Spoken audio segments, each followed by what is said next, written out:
Hello, I'm Carl Stabe, and today I have Austin Church with me. He's a marketing advisor and business coach.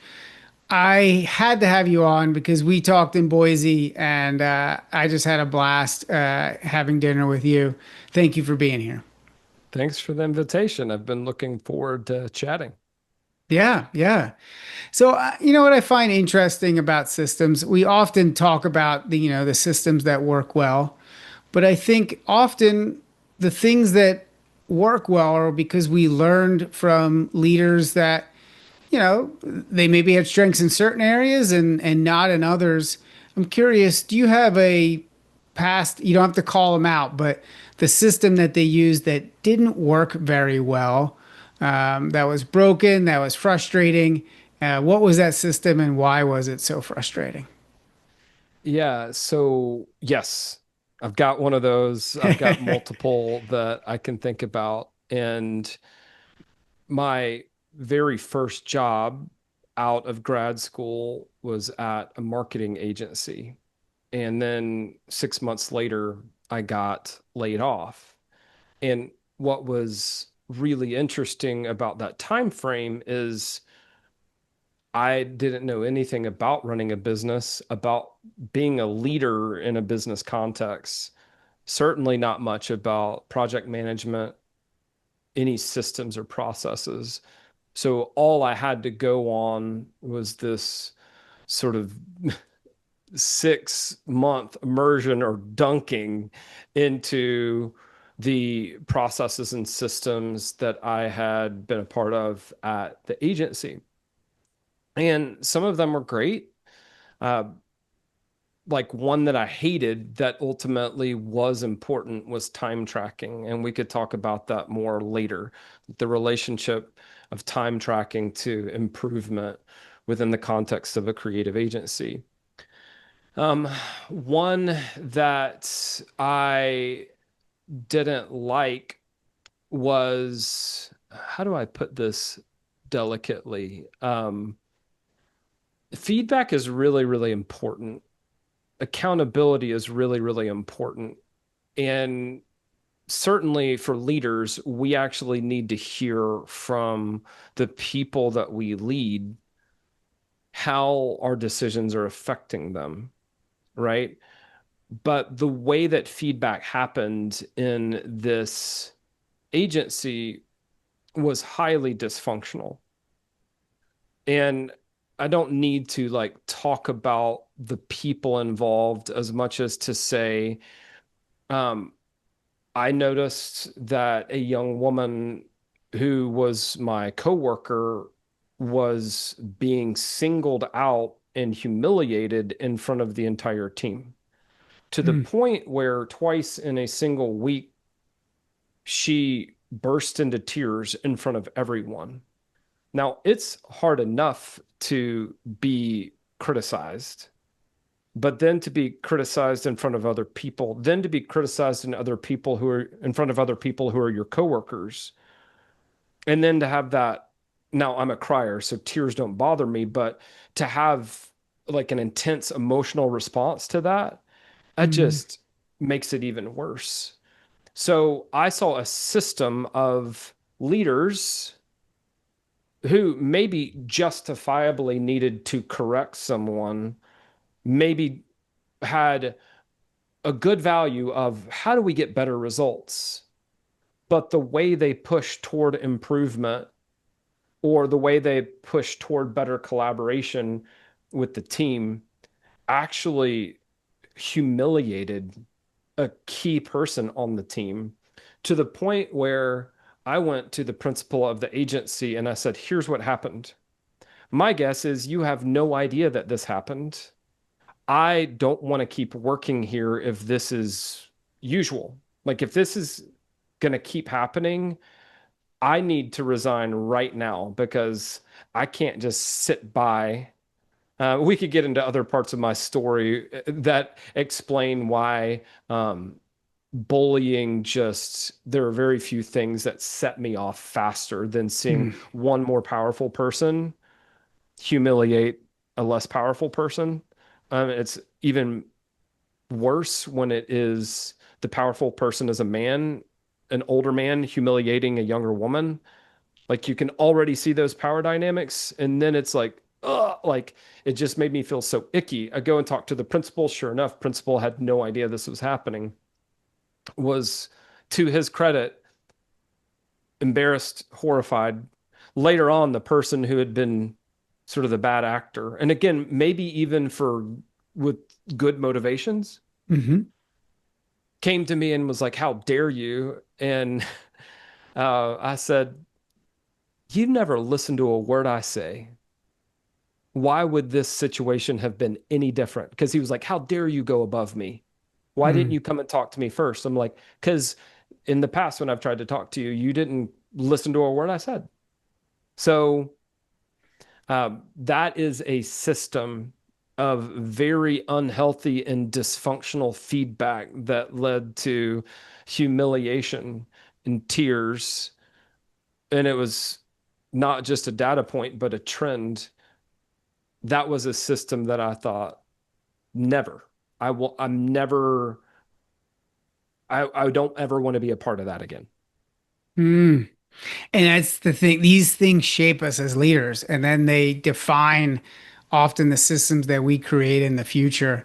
And before we Which hit I probably swung too far in the other direction and was like, I'm never going to give any feedback at all.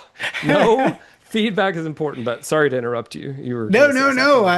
I think you're right, though. You do, and it becomes these things are traumatic, right? Because especially when we're young and we're like eager and we're like, yes, and we're going to make a difference in this company, and then reality strikes, and it's 100%. it's Yes. nothing like we thought it would be. But I think it's these things that are so important to talk about because back to your point of swinging the pendulum too far. This is to me is why feedback loops are so important because you're creating the culture of how you and now to your point is you need to ask for feedback. You don't want to be like everything's fine. You guys are all Hmm. wonderful. But you also can't allow every complaint to be, consumed and become an urgent thing because it's not all urgent. And this is that balance of being a leader and developing these systems that are so important. So it comes back to, core values. Like you said, it was really interesting is the guy came probably from a good place and Hmm. very misguided in how he actually took action on it. But he's like, we need to improve the results around here. And if we don't, we're going to end up, losing money, whatever it is, whatever that fear is. And so this comes to me is, having that having that core value of really making sure the company performs well or does well, but the lack of that other process of other kindness or whatever the company or whatever this person values are in place shouldn't be superseded by that. And I think Hmm. that to me is that next question for you is do you have core values documented for your company and for your community? And because I think that also that's basically the start of that culture that you've created, and then it also becomes things you execute upon. Short answer, yes. I have core values documented. I have a fairly rigorous brand development methodology that I use as a marketing advisor. And even though I can't say this is always the case, I did actually take my own advice this time around, put the core values down. It won't surprise you that one of them is kindness. I actually Mm, believe to my core that kindness not only does practicing kindness make my life more enjoyable, I actually think it's better strategy. So, mm. yes, I have core values, and a lot of them trickle down into the community as well. And how do they trickle down? Because this is where systems come in place, right? Like how have you, I guess, encouraged them or built systems around that to help the community understand those principles? So if we take kindness as an example, I created community guidelines, excuse me, and kindness has its fingerprints all over those community guidelines. I don't think I think strong emotion is great. I think strong opinions are great. But as soon as one community member were to go after a community member and be ugly or too aggressive or who knows what, that would that would injure the culture. It would injure trust. So because kindness has been a core value from the beginning, and because there are clear community guidelines, and I think because people who have interacted with me on LinkedIn or, responded to an email newsletter, even met me in person, like I just haven't had too much or too many issues with attracting the wrong people. Mm, So maybe that's yet another reason to have your core values documented. You're just not going to build systems that would tolerate the opposite values. Like even when mm-hmm. I hired my assistant and she read through all of my core values, if she was an aggressive, abrasive, often unkind person herself, and she sees kindness as a core value, she would not be interested in working with me. So, yes, if you start with core values, you're that much more likely to build systems that get you the results you want, even if just by repelling the wrong folks. Yes. Yes. And I like that you shared those core values with your assistant because I think, and this is what I really try to teach when I work with clients is creating a leadership like one pager that basically is like, here's how I like to run my team. Here's how we communicate. Here's what I encourage. Here's what I discourage. All these little things that often take you, I don't know, 2, 3 months to figure out because you're you're in the thick of it. You know, you're throwing tasks at you. You're figuring out the culture as you go.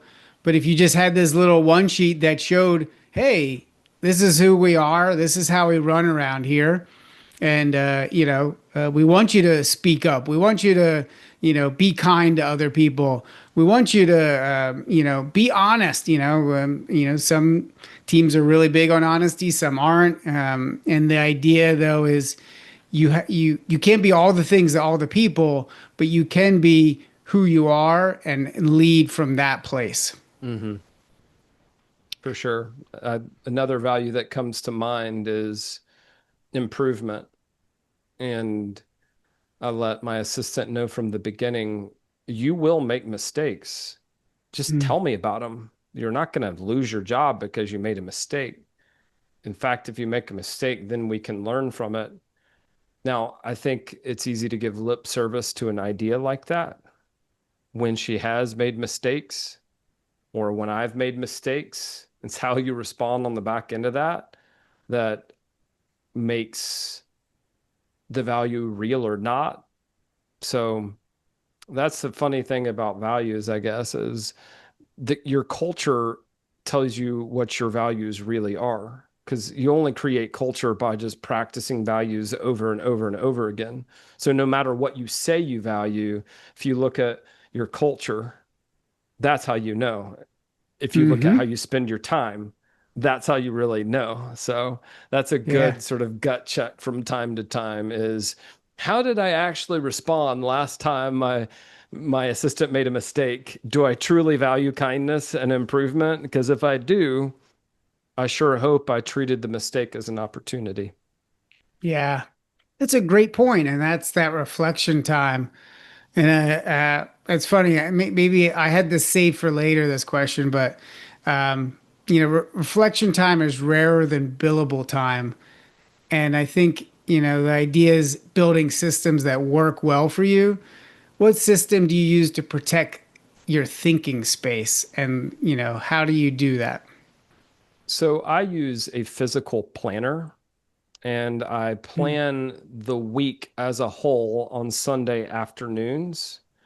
And part of my planning process involves reflecting on the prior week. mm, So I build reflection in on a weekly basis that way.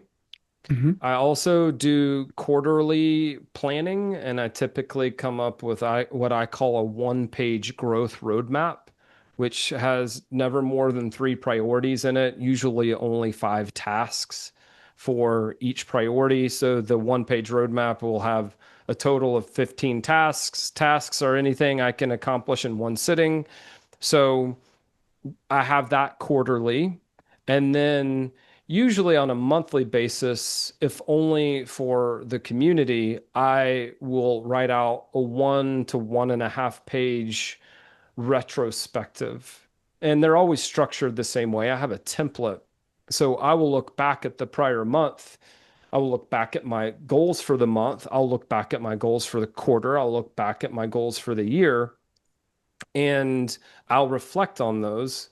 I'll also reflect on what went well. So it's not just, hey, we missed the goal. It was, well, we missed the goal because we bought an investment property and that monopolized my time and attention. So no wonder my pipeline, didn't have mm, the flow moving through it I might like.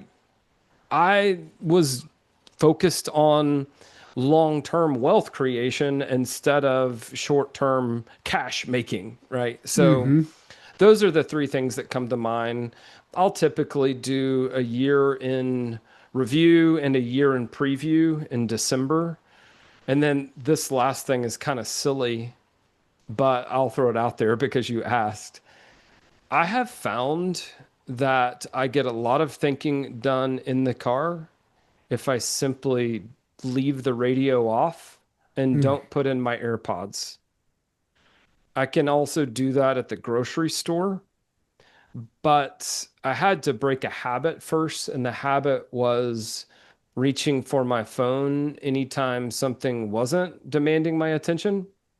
So I've been building this new habit of just 5 minute bursts of thinking time, of reflection time. So mhm, if I'm waiting in the checkout line at the grocery store, instead of pulling out my phone, I'll say no. It will be like an internal monologue. No, you're not reaching for your phone right now, Austin. You're going to think, what do you need to think about? Well, okay, what has been on my mind? What has been nagging at me? Is there anything I need to fix? Is there any little problem that I need to turn myself toward? And believe it or not, the velocity of problems solved has increased dramatically since I just started thinking about thinking done 5 minutes at a time, mm. even more than like, hey, wouldn't it be nice to go on a long walk? Of course. Yes, I will still build breaks into my workday. I'll go on a walk around the block. I find that I can almost always get unstuck when I'm not thinking about the thing at all. And instead, I've heard it called mind wandering. If I Yep. just let my mind wander, my subconscious will often solve things that I didn't even Mhm. realize I was stuck on. But I've done my very best to build as much thinking time and reflection time as I can because, yeah, it doesn't happen automatically, not in our world. Yes.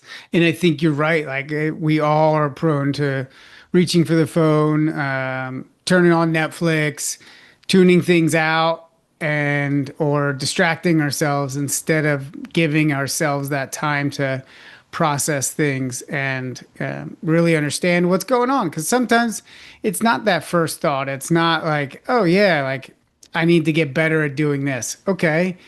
But do you want to get better at doing that, or is that really going to help you grow the business?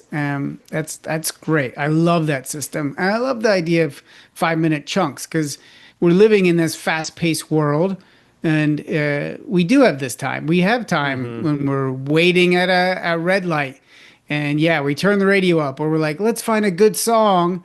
But if you just turn it off and just be, which is hard, Mm-hmm. I think, do you meditate? I pray and I Mm. journal a lot. I should probably have mentioned that earlier. Every morning I have a gratitude journaling and prayer practice. And so that's yet more space. Now it's like, now it sounds like I actually need to get some real work done, right? But I'm telling you, it's like the crazier the world gets, the longer we actually need to think and reflect because it's really easy to Mhm. get your head screwed on the wrong way. Yeah. Okay. Yeah, that's a great point. Okay, so when you're engaging with a client and you're working, I often think customer experience systems are so important. The different follow-ups, the different techniques you have to get feedback from them. Can you give us the high level view of like, what you do and how you do it, and then how do you create those feedback loops with your clients? Yeah, so what I do primarily is help solo founders and CEOs with small teams grow. They're smaller usually means like between 500K and like 10 million. And so it's not until a company gets between 5 to 10 million where they start to have a dedicated marketing or growth function. Hmm. So especially between like 1 to 5, 1 to 3, it's just it varies from one like market or industry to the next. But when you have smaller companies and you have passionate founders who really care about the problem that they're solving and obviously want their company to grow, they don't always have a thought partner who has marketing and growth expertise. So if the CEO or the founder has that domain expertise, great. It's just one other hat that they wear. But it's still pretty easy to build yourself into an echo chamber and just not know what you Mhm. might be missing. Um, so the function that I serve is being that part-time advisor focused on growth and marketing strategy, which often includes brand development because brand is a key growth lever that a lot of companies need to reach for. You asked me how I work with clients. You know, growth is this big, squishy word. It's like, what does that even mean? And growth and marketing aren't the same. There are plenty of companies that grow quickly that don't have this formal, elaborate marketing function. Maybe all they needed, like let's take a SaaS company, maybe all the SaaS company needed was one key partnership with a bigger software company. And suddenly all their users are flowing downhill to this other smaller technology company or software company, right? So if you separate growth from marketing, you may actually find better strategy. But when I start working with a client, what I will typically figure out first is their goals. Goals help you filter the landscape, everything in front of you, to even find what the viable growth levers are. And then timeline. If you have 3 months that during which you really need to make something happen, or if you have 18 months, again, that further filters viable options. Which lever should we pick? One of those levers is brand. One of those levers is strategy. One of those levers is positioning, offers, pricing. Systems is a big one, right? It's really exciting to think about getting better with your systems, but what if your offers are all wrong? Mhm. And one reason founders and CEOs both can get stuck is because they're optimizing things that shouldn't exist. And it's easy to do that if you don't have that thought partner to talk to. So when I work with a new client, typically what we do first is use the goals, use the time frame to decide which lever we need to pick up first.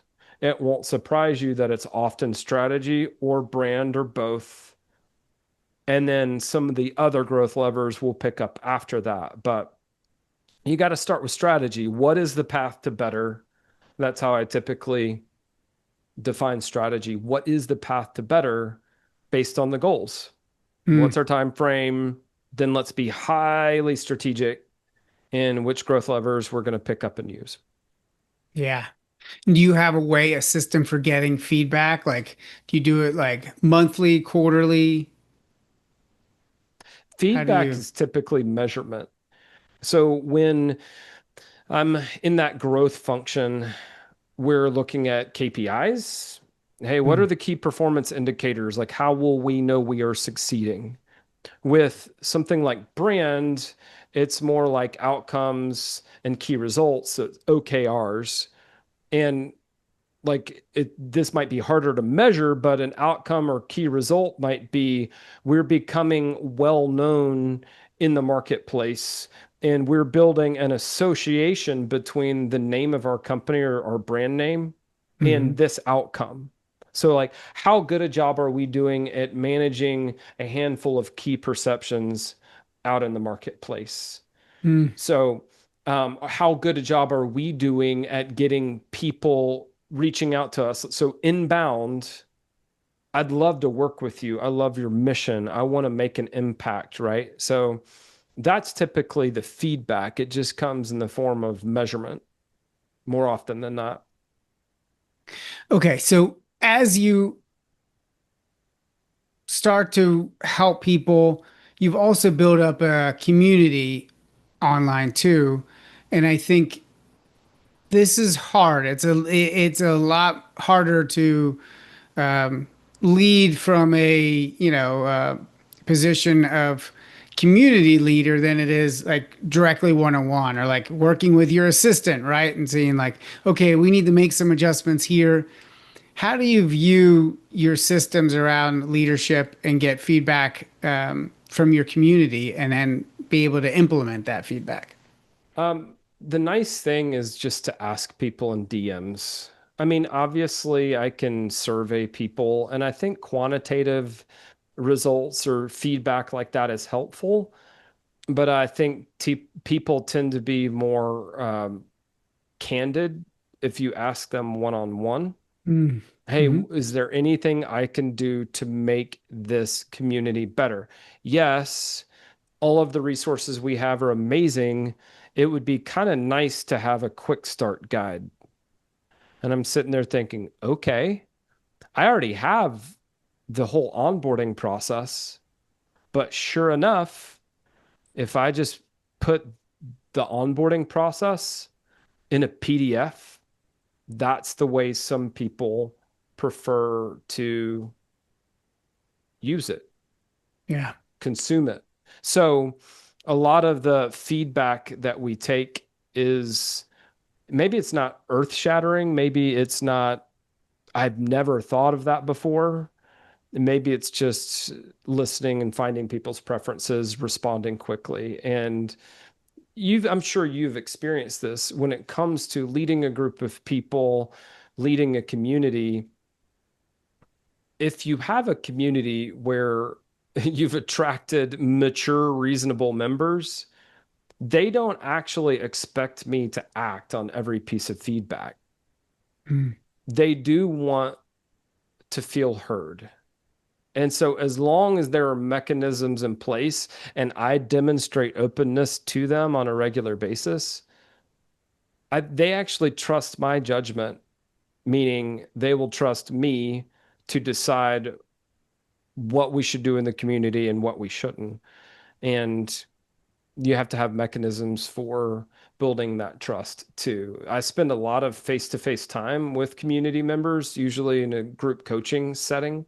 So that helps. It goes a long way. It's hard to vilify someone you spend time with on a weekly basis. Mm. unless it's a Yeah, spouse, of course, or because you children. understand them better. Yeah, yeah. I Well, mean, the kindness comes through, right? And I mhm. think people, community members who spend time with me are like, "Oh, he is unequivocally for me. He is invested in my success." So if there are blemishes or sharp corners in the community, it's not due to a lack of caring or empathy or even sincerity on his part. So people are willing to put up with imperfect products, imperfect experiences, imperfect people Mhm. if they can tell that there is a genuine love for them and their outcomes, a genuine desire to see them thrive covers a lot of mistakes and faults. Okay, I think I want to dive a little bit deeper there because I think this is important. It's that self-awareness, but that self-awareness comes back to the journaling, comes back to making time to think about, you know, what you need to work on, why you should work on it. And I think, a lot of leaders, they struggle in this area because they're busy and they're trying to accomplish all these things. And they might work at a large corporation or they might work, have one or two employees. And you're trying to get all of the things done for yourself, but also for other people and your family. And it can be very overwhelming. It's And a I think lot. it is a lot. And I think what you're saying is you can't be, you can't have all the core values and live all the core values, but you can have those core 3 to 5 values that you really stay true to and matter most to you and abide by those and make them clear to the people that you work with that these are the things that you value. Because sometimes people don't want to work necessarily and for somebody that's top values kindness because they're money oriented and they want to work for somebody that's like, we are going to go kick butt. We're going to earn money. I'm going to help you earn money. The more you can earn, the more we all earn. Hmm. And that's their value. And I think this is a really good distinction of building systems around the things that you value is showing that openness, showing that kindness again and again and again and again. Yeah, for me, it's gratitude. So I practice gratitude. I practice gratitude for myself. I practice gratitude with my family, with my assistant, and it's paid off. And it's one thing that I always come back to again and again for my values. And of course, I have other values on my list too, but it really helps me drive those conversations, build those type of Hmm. relationships. So I want to come back to, really how do you make sure that you're focused in these areas and doing it in a way that stays true to you and you're allowing yourself to make those mistakes, but then come back to center again? It's a big question. It's a good question. You already kind of alluded to self-awareness, and one of my values is being low ego. And I've found Mm. that it is a natural corrective. If people sense that you are open to feedback and critique, that you are not going to get offended, be indignant, then they give it more often. And if they give it more often, and then you also have, as I do, just a love of improvement.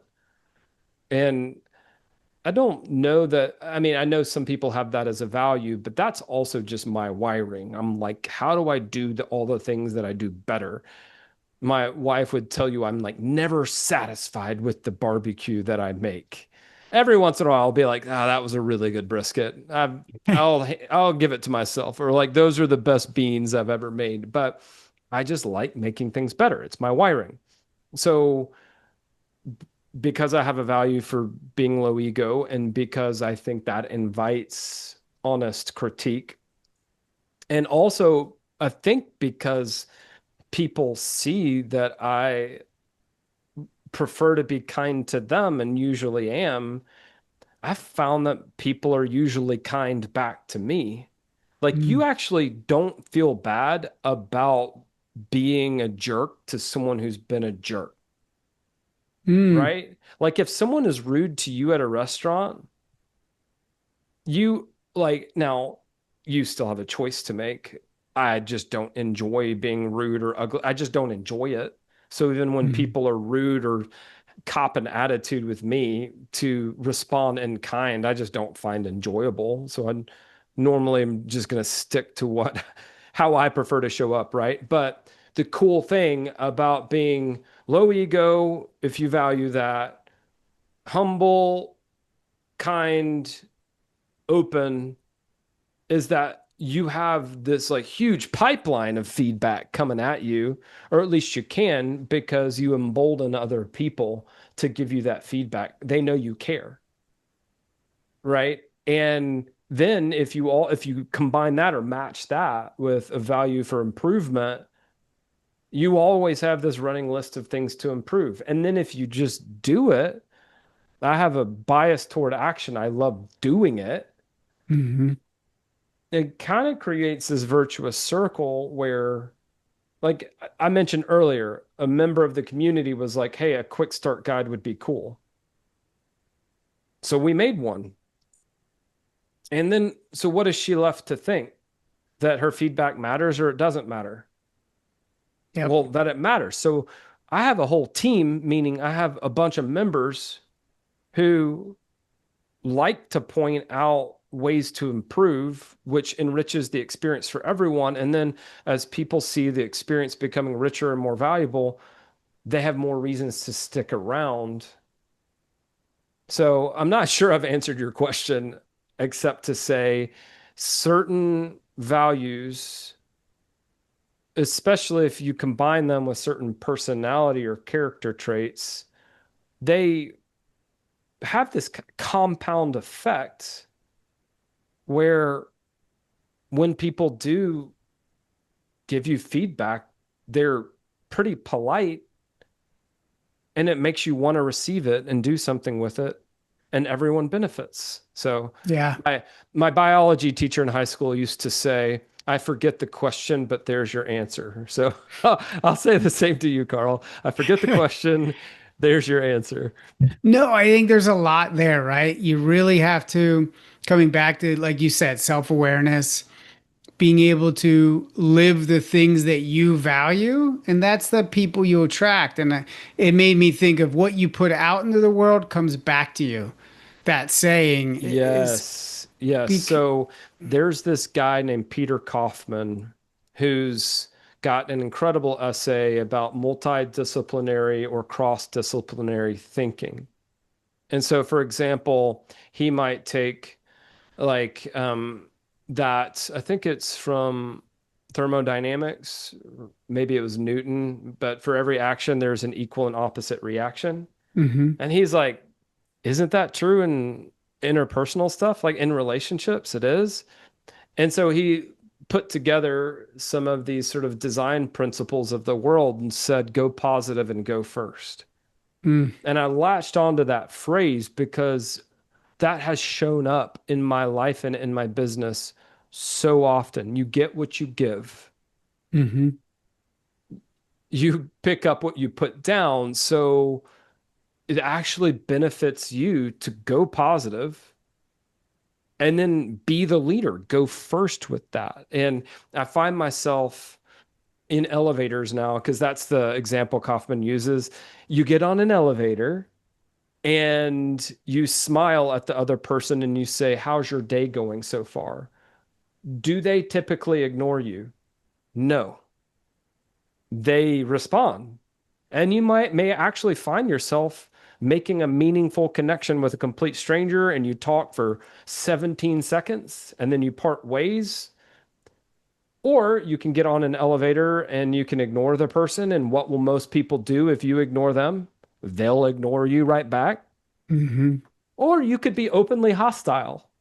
And we already kind of mentioned that being if someone's unkind to you, what do you, you know, the Natural response is, well, you're unkind right back. So in all three scenarios, 9 times out of 10, you get what you give. And now when I'm on elevators, oh, I did it at it was at in security at the airport. I was going through security, and everybody who works for TSA is just like, no, I shouldn't say everybody, that's a generalization, but a lot of people are just, they look miserable, Mhm. right? Yep. And so my question is always, tell me something good that has already happened today. Speaking of gratitude, right? If I'm Hmm. forcing people to practice gratitude with me. But this woman, she looked at me and it was like she came up out of a fog and she came up with something. And no joke, as she walked with me through security, she stopped a couple of her colleagues or coworkers and was like, "Listen to this question this guy just asked." And one of the other ones said, "Why did you ask her that question?" I said, "Well, because I get to enjoy the answer." And she does like, and I just like watched a little bit more joy and connection infect these people, but I could have made the other choice. So, Yep. yeah, I hear what you're saying about you get what you give most of the Yeah. time. Yeah. That's a great story. Okay. Man, time flies. What's one leader like to thank, and what is the thing that you learned from them from your past?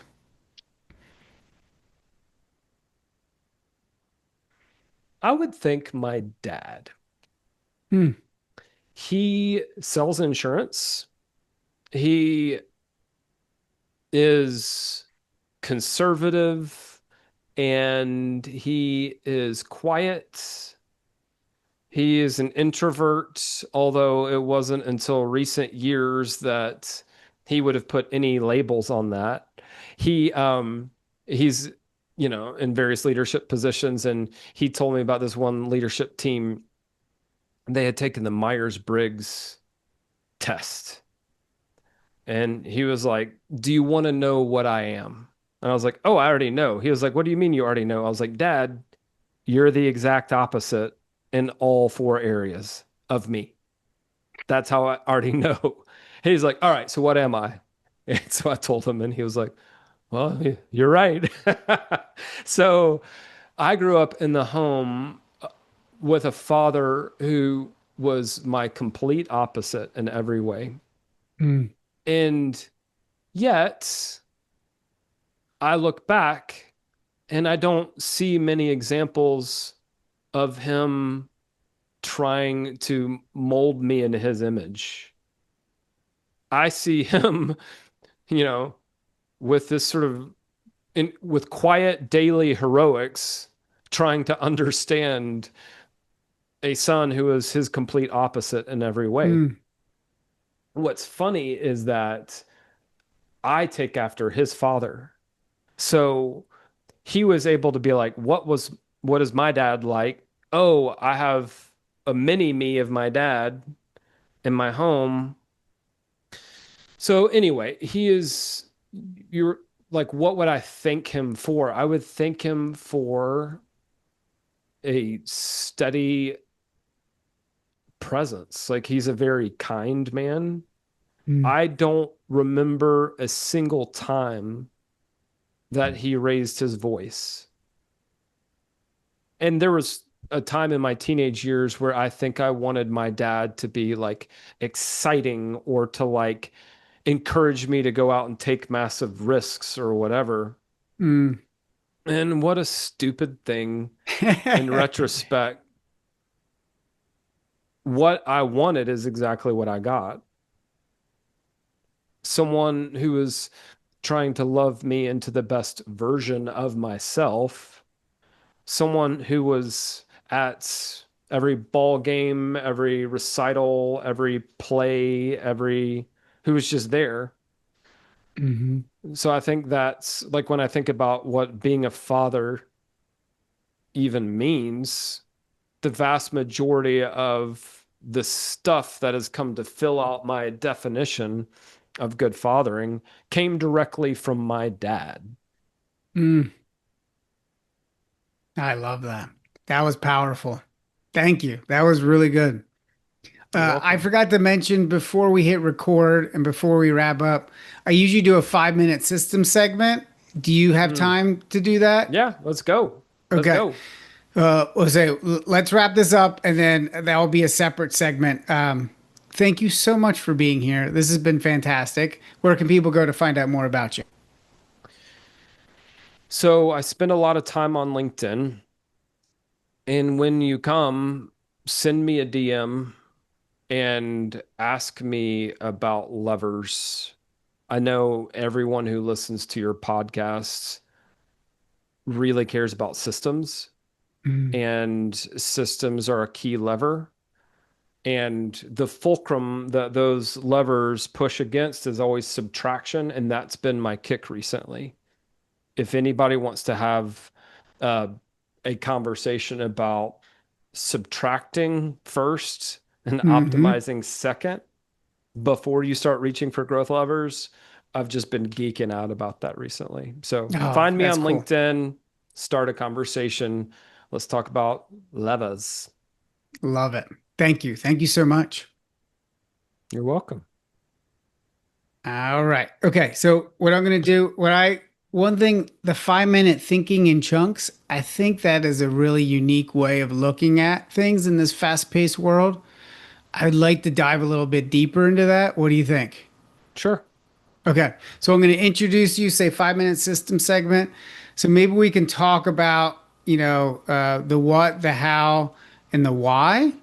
Hmm. That way we can understand, what it is that you do, how do you do it, and why do you do it that way? Yeah. And then we'll kind of tease it out a little bit. Yeah. I've got a very specific problem solved that came out of this that I think will be crunchy for people. Ooh, okay. Sounds good. Okay.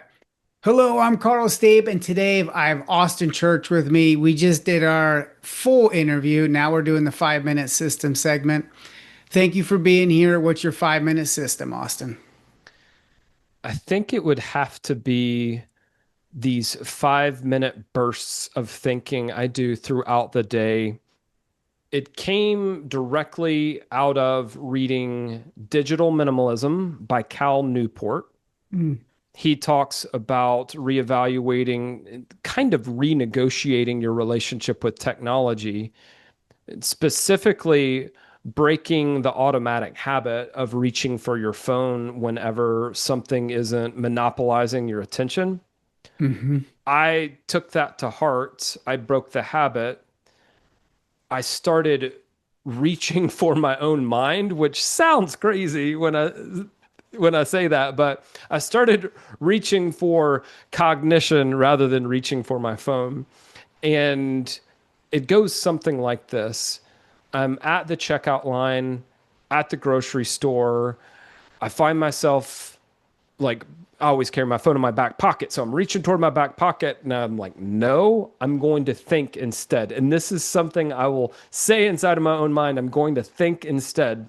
And then, of course, the question becomes, well, what am I going to think about?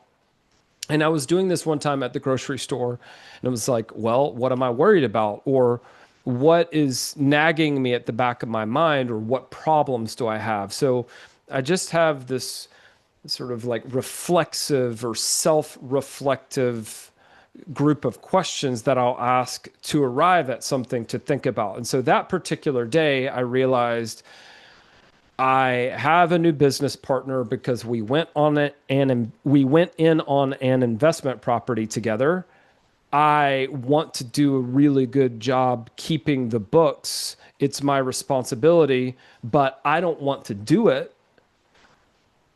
I need to hire a bookkeeper, an accountant, a CPA. I don't want it to be expensive.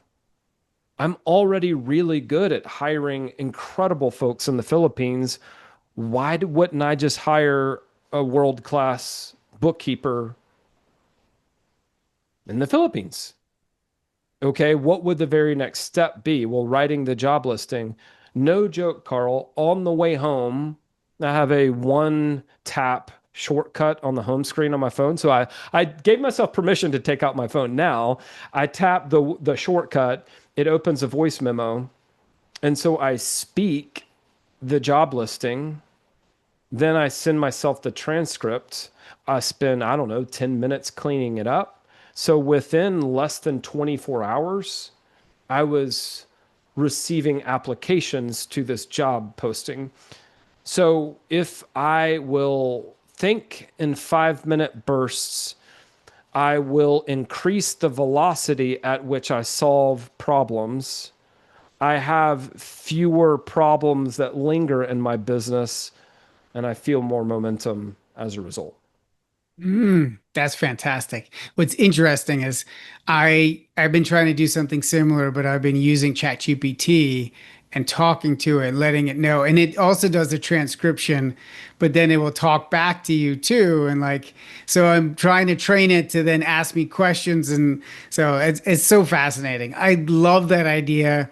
And I don't but I think I do that when I'm alone. But if I'm like you, I might put in my AirPods, but I'm like, I need to have that time. So you're really encouraging me to reach for my brain. I love how you put that. Because if Reach I for your do mind, not your reach for phone. yeah, that is fantastic. And I think in this fast-paced world, more people need to hear that message. So that is a perfect 5 minute segment. Thank you. Happy to be here. All right.